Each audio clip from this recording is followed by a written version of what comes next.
नमस्कार, मैं हूं मोनिका जायसवाल और आप देख रहे हैं इंडिया न्यूज हरियाणा। बुलेटिन की शुरुआत फटाफट खबरों के साथ।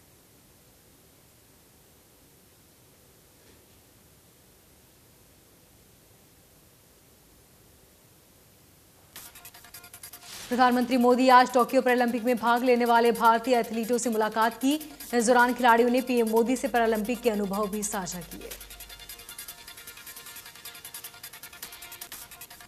भारतीय पैरा खिलाड़ियों ने शानदार जीत के साथ 19 पदक जीते हैं, जिनमें 5 स्वर्ण, 8 रजत और 6 कांस्य पदक हैं। पीएम मोदी ने कहा कि ओलंपिक और पैरालंपिक खेलों में भारत के खिलाड़ी कमाल कर भारत का नाम रोशन कर रहे हैं। इस दौरान पीएम ने भारतीय खिलाड़ियों से बातचीत कर उनका हौसला बढ़ाया। पीएम मोदी ने इससे पहले टोक्यो ओलंपिक में भाग लेने वाले भारतीय खिलाड़ियों से अपने आवास पर मुलाकात की थी। पीएम मोदी आज 5 देशों के समूह ब्रिक्स के 13वें शिखर सम्मेलन की अध्यक्षता करेंगे। डिजिटल तरीके से आयोजित होने वाली इस बैठक में अफगानिस्तान के ताजा हालात पर व्यापक रूप से चर्चा होने की उम्मीद। इस बैठक में रूसी राष्ट्रपति पुतिन, चीनी राष्ट्रपति शी जिनपिंग, दक्षिण अफ्रीका के राष्ट्रपति सिरिल और ब्राजील के राष्ट्रपति जेयर।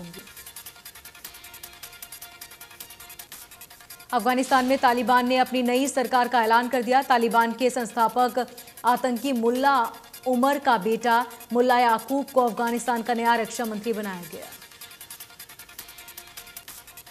मुल्ला उमर, जो कि IC 814 हाईजैकिंग का मास्टरमाइंड था और इस हाईजैकिंग को पाकिस्तान की सैन्य खुफिया एजेंसी ISI का समर्थन हासिल था।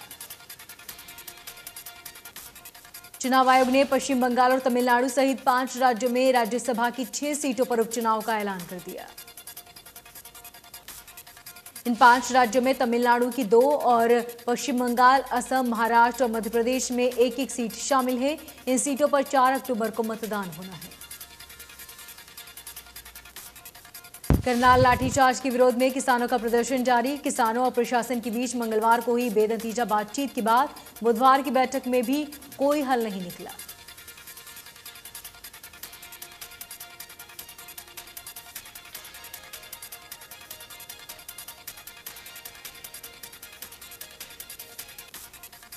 हरियाणा सरकार ने करनाल में किसानों के आंदोलन को देखते हुए गलत सूचना के प्रसार पर रोकने के लिए जिले में मोबाइल, इंटरनेट और SMS सेवाओं को बंद कर दिया है।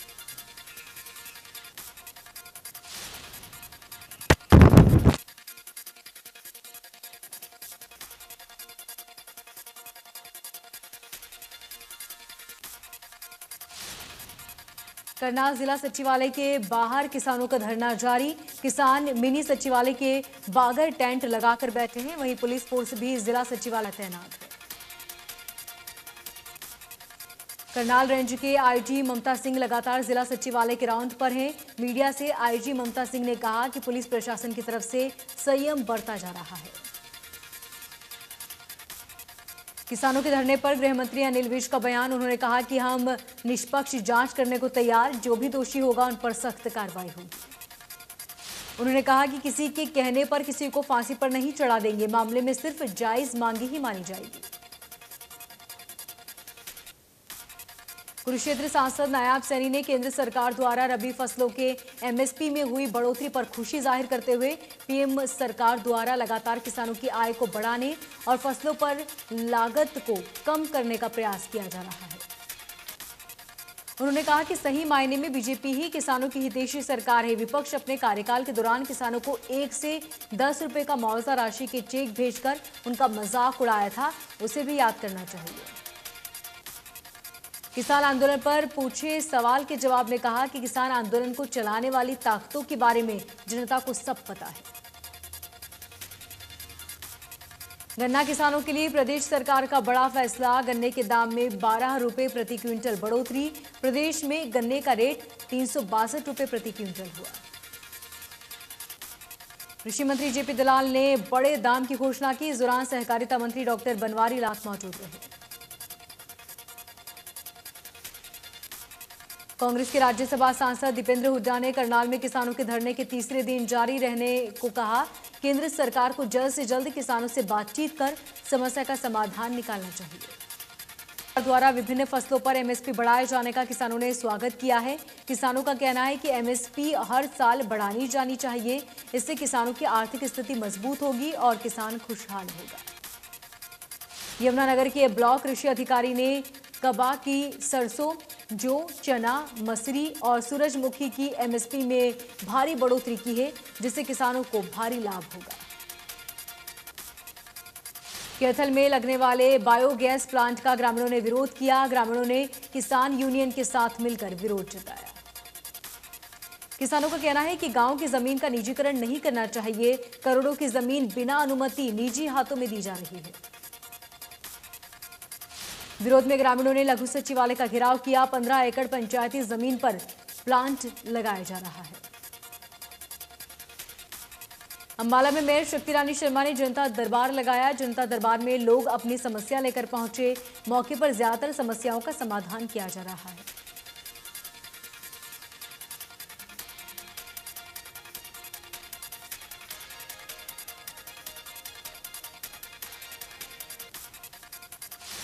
देश के शहीद जवानों, पुलिसकर्मियों, सुरक्षाकर्मी के बच्चे, कोविड जैसे आपदा के शिकार लोगों के बच्चों और कमजोर तबके के जरूरतमंद बच्चों को आज की शिक्षा से जोड़ने के लिए आईटीबी फाउंडेशन ने रोटरी लिटरेसी मिशन, जस्टिस तनखा मेमोरियल के साथ मिलकर एक बड़ा अभियान शुरू किया।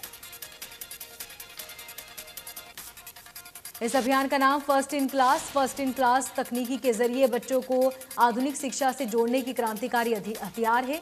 इस अभियान के तहत बच्चों को ऑनलाइन एजुकेशन से जोड़ा जाएगा और ऐप का नाम लर्निकेशन होगा। बच्चों को 1 लाख टैबलेट बांटे जाएंगे जो लर्निकेशन ऐप से लैस होंगे। इस तरीके से बच्चों को आधुनिक, आसान, वैज्ञानिक और सहज तरीके से दी जाएगी।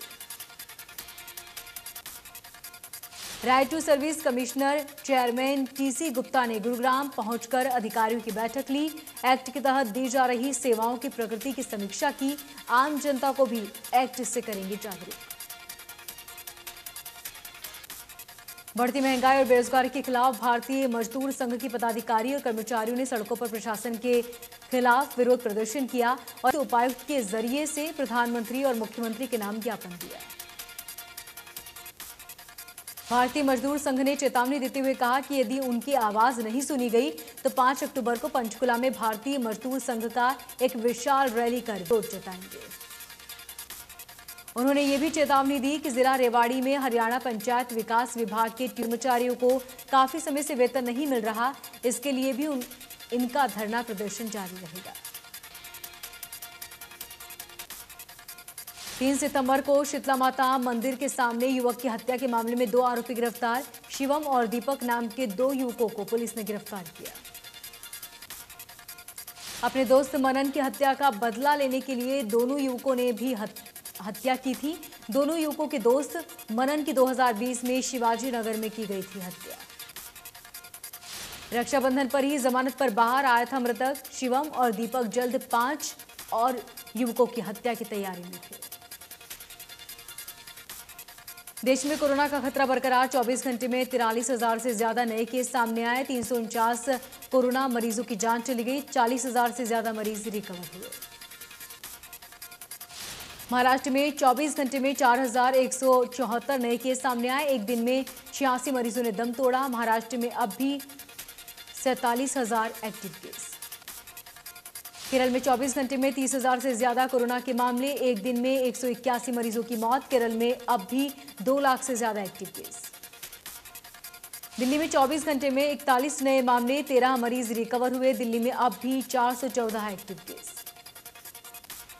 प्रदेश में कम हो रहा कोरोना। पिछले 24 घंटे में 17 नए मामले सामने आए। एक दिन में 32 मरीज रिकवर हुए। प्रदेश में एक्टिव केस 607। अंबाला में सीरो सर्वे शुरू कर दिया गया है। अंबाला में सीरो सर्वे के लिए 2400 लोगों का टारगेट रखा गया है, जिसके लिए 60 समूह बनाए गए। प्रत्येक समूह में 40 सैंपल लिए जाएंगे। जिसमें 60% ग्रामीण इलाकों और 40% शहरी इलाकों के सैंपल लिए जाएंगे। 4 से 5 दिनों में सैंपल एकत्रित करके 2 हफ्तों में रिपोर्ट तैयार हो जाएगी। पंचकुला के सेक्टर 5 में उस समय सटीक साबित हुए जब विदेश में बैठे लोगों से ठगी करने वाले हैकर्स ने छापेमारी करके आई क्राइम ब्रांच टीम को देखते ही पुलिस कंट्रोल रूम में कॉल कर हथियारबंद हथियारों से लुटेरों के घुसने। हैकर्स ने अपने आप को सही साबित करने के लिए डायल 112 पर कॉल भी किया। कहा कि उनके ऑफिस में कुछ हथियारबंद लुटेरे घुस आए हैं जो लूट की वारदात को अंजाम देने के लिए आए हैं। डायल 112 की टीम के साथ सेक्टर 5 पुलिस थाने तो सामने आया कि क्राइम ब्रांच की टीम रेड कर रही है। पंचकुला में क्राइम ब्रांच की टीम ने सेक्टर 5 में रेड की। इस दौरान फर्जी कॉल किया गया जिसमें विदेशी लोगों से संपर्क करने के नाम पर ठगी की जा रही थी। क्राइम ब्रांच ने रेड कर कॉल सेंटर से कंप्यूटर, लैपटॉप, डीवीआर और रिकॉर्ड्स को कब्जे में लिया और आरोपियों को हिरासत में लिया। क्राइम ब्रांच की टीम पिछले दिनों से इलाके की रेकी कर रही है। लोहा स्थित प्राइमरी हेल्थ सेंटर में युवती के साथ एम्बुलेंस चालक द्वारा छेड़छाड़ का मामला सामने आया। पीड़ित युवती पीएचसी में दवा देने एम्बुलेंस चालक विजेंद्र ने उसे दबोच लिया। छेड़छाड़ की ये घटना पीएचसी में लगे सीसीटीवी कैमरे में कैद हुई। हालांकि इस घटना में पीड़िता की तरफ से पुलिस में कोई शिकायत नहीं दी गई। आरोपी एम्बुलेंस चालक के खिलाफ पुलिस में शिकायत दे दी गई है। पुलिस अब पूरे मामले की जांच कर रही है।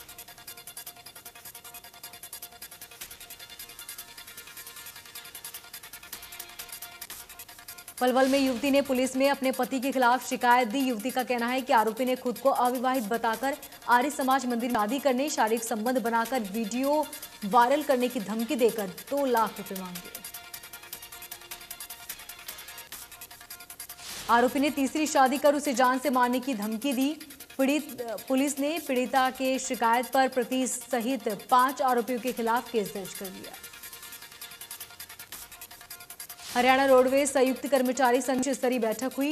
इस बैठक का उद्देश्य काफी समय से रोडवेज के कर्मचारियों की मांगों को लेकर बातचीत हुई। हरियाणा रोडवेज संयुक्त कर्मचारी संघ के राज्य प्रधान का कहना है कि सरकार रोडवेज के कर्मचारियों की लंबित मांगों को लेकर फिर दोबारा से ज्ञापन देंगे। सरकार रोडवेज के कर्मचारियों की फिर से मांगें पूरी नहीं करती है तो रोडवेज का कर्मचारी आंदोलन सड़क पर उतर कर करेगा। सोनीपत शहर के कच्चे क्वार्टर बाजार में गहराई अतिक्रमण और अवैध कब्जे की समस्या का समाधान लगातार दूसरे दिन दुकानदारों ने खुद ही अवैध कब्जे हटाने की प्रोसेस जारी रखी। प्रशासन द्वारा बाजार में खींची गई पीली पट्टी के अंदर जो भी अवैध निर्माण हुए थे उन्हें तोड़ दिया गया है। इस दौरान मलबे को हटाने के लिए ट्रैक्टर ट्रॉली का भी प्रबंध किया गया था। शहर के कच्चे क्वार्टर बाजार में दुकानदारों द्वारा सड़क के दोनों किनारों पर कई फुट तक अवैध निर्माण और अतिक्रमण किया गया था, जिसकी वजह से बाजार से 2 पहिया वाहनों को गुजरने में मुश्किल होती थी। सोनीपत में पानी की समस्या को लेकर लोगों ने जाम लगा दिया। पुरखास रोड पर गौशाला के पास मुख्य मार्ग पर लोगों ने जाम लगाया। महिलाओं ने विरोध में मटके फोड़े और लोगों ने नारेबाजी की। लोगों के घरों में महीनों से पानी नहीं पहुंच रहा। 20 से ज्यादा दिन से सरकारी पंप खराब पड़ा है। शिकायत देने के बाद भी कोई समाधान नहीं हुआ। मेयर निखिल मदान ने भरोसा दिया, जिसके बाद जाम खोला गया।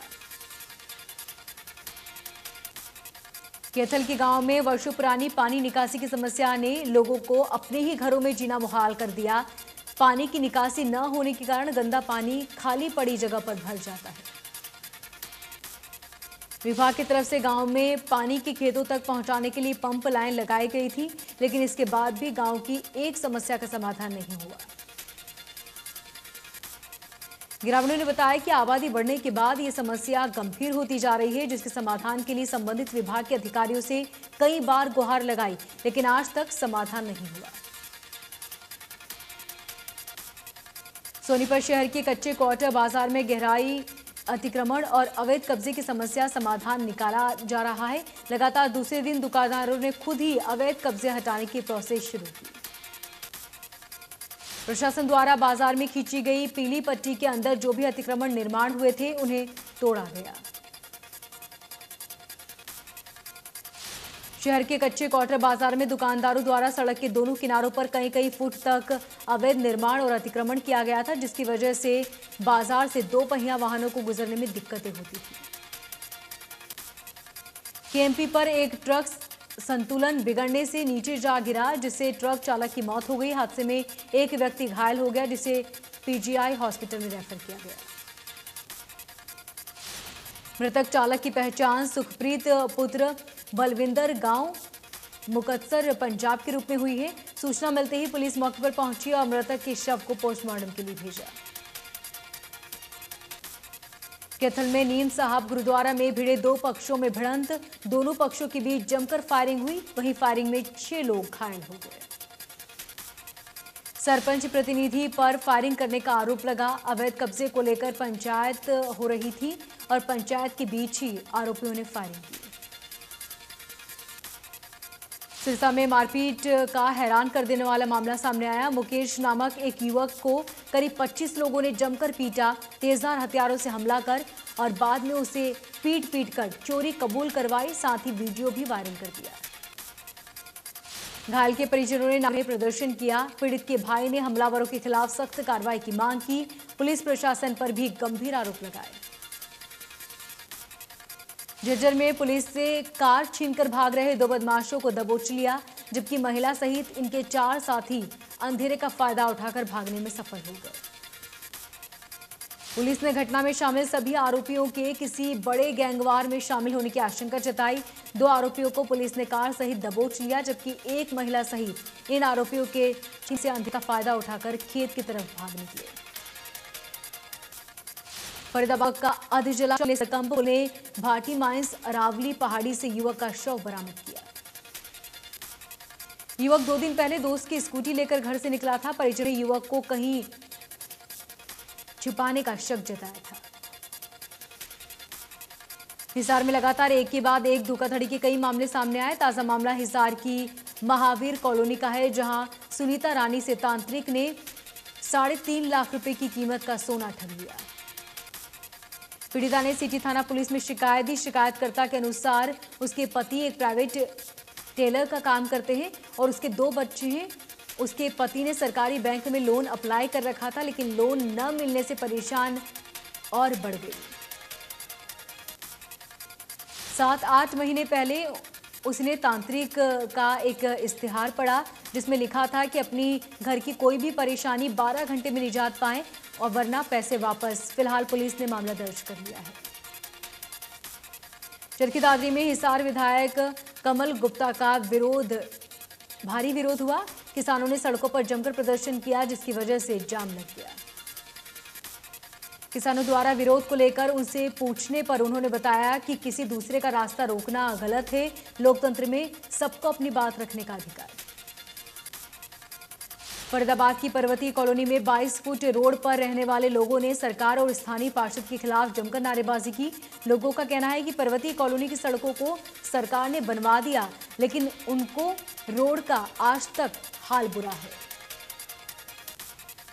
लोगों ने सरकार से मांग की है कि जिस तरह से पिछले दिनों कई गलियां और सड़कों को बनवाया गया, उसी तरह उनकी सड़कों को भी बनवाया जाए, ताकि लोगों को आने जाने में आसानी हो। पंजाब के सीएम कैप्टन अमरिंदर सिंह ने टोक्यो ओलंपिक विजेताओं और प्रतियोगिताओं के लिए डिनर का आयोजन किया। सीएम अमरिंदर ने सभी के लिए लजीज व्यंजन भी तैयार किए। डिनर का आयोजन मोहाली के सिसवा में सिंह के एक फार्म हाउस में हुआ। रात्रि भोज में पटियाला के पारंपरिक व्यंजनों से पुलाव, भेड़ का मीट, चिकन, आलू और मीठे पुलाव जैसे व्यंजन थे। हरियाणा बॉक्सिंग संघ के बैनर तले भिवानी में हो रही राज्य स्तरीय सीनियर बॉक्सिंग प्रतियोगिता के तीसरे दिन खिलाड़ियों ने रिंग में मुख्य कदम दिखाया। पहले दिन कार्यक्रम का शुभारंभ बॉक्सर विजेंद्र ने किया। इस प्रतियोगिता में राज्य भर के खिलाड़ियों ने हिस्सा लिया। कार्यक्रम का संचालन देखने के लिए ओमबीर हुड्डा ने कहा कि बॉक्सिंग में प्रदेश में प्रतियोगिताओं की कमी नहीं, बशर्त उनको आगे लाने की जरूरत है।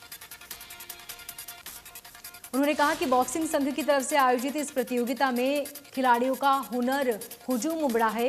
पूरे हरियाणा के खिलाड़ी यहां आ रहे हैं और अपनी प्रतिभा का जौहर दिखा रहे हैं। साल 2020 में लिंगानुपात में सर्वश्रेष्ठ रहे गांव पुग्गू की 10वीं कक्षा की टॉपर बेटियों को स्वास्थ्य विभाग द्वारा सम्मानित किया गया। 1.5 लाख का चेक देकर सम्मानित किया। सरकार की इस योजना के तहत प्रोत्साहन के रूप में तीनों बेटियों के बैंक अकाउंट में 1.5 लाख रुपए जमा कराए गए। बेटियां सरकार द्वारा सम्मानित होने पर उत्साहित नजर आई। भारतीय क्रिकेट टीम के पूर्व कप्तान महेंद्र सिंह धोनी को आगामी T20 विश्व कप के लिए टीम इंडिया का मेंटोर बनाया गया। असम में ब्रह्मपुत्र नदी में बुधवार को हुए नाव हादसे के बाद रेस्क्यू ऑपरेशन लगातार जारी। हादसे के बाद अब तक 82 लोगों को बचा लिया गया, वहीं 7 लापता जबकि 1 महिला की मौत हो गई।